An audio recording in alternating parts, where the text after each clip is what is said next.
As Laos moves closer to poverty eradication and development, cooperation with other countries and all sectors concerned is essential in the effort to alleviate poverty. Our news team prepared the following report. Rural development and poverty alleviation has been prioritized by the government, with all relevant sectors and officials nationwide working to help Laos achieve the goal of poverty eradication by 2020. This month is a good opportunity for Laos to refocus on the issues involved as the country is hosting the Asean Ministers' meeting on rural development and poverty eradication. Officials from ASEAN countries shared their ideas and experiences on development, and in so doing will contribute to the improvement of living standards.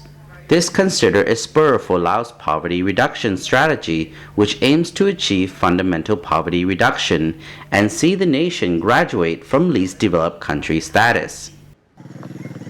As Laos moves closer to eradicating poverty by 2020, assistance from the Poverty Reduction Fund is playing an important role in driving rural development and improving living standards. The Poverty Reduction Fund was set up in 2002, initially financed by the World Bank. The fund has carried out community-based activities in the provinces of Phung Sali, Udom Sai, Sieng Khwang, Luang Prabang, Luang Nam Tha, Hua Pan, Sawanakhet, Sekong, Salawan, and Attapeu, covering 42 districts.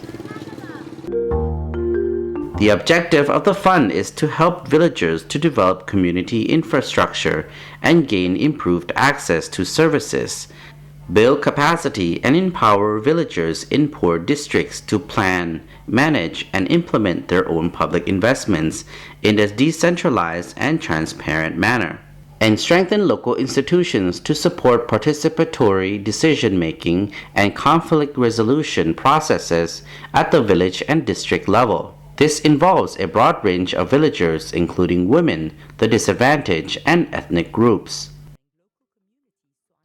The fund's activities have significantly added fuel to the government's efforts to reduce the number of poor families and eradicate poverty by 2020. Besides this, the party's 3 bills or Sam Sang directive is another initiative driving rural development and improving living standards. The directive was laid down in the resolution of the 9th Party Congress. It spells out how provinces are to be built up as strategic units, districts as comprehensively strengthened units, and villages as development units. In recent years, the government has spent 248 billion kip on 943 projects to boost infrastructure development and promote agricultural production among people in 109 villages of the 51 districts under Sam Sang initiatives. The resolution sets an ambitious goal to reduce the number of poor families to less than 10% of the total population by 2015 and move Laos closer to graduating from least developed country status by 2020. The Lao government defines poverty as not having enough food, lacking adequate clothing, not having permanent housing, or lacking access to health, education, or transportation services.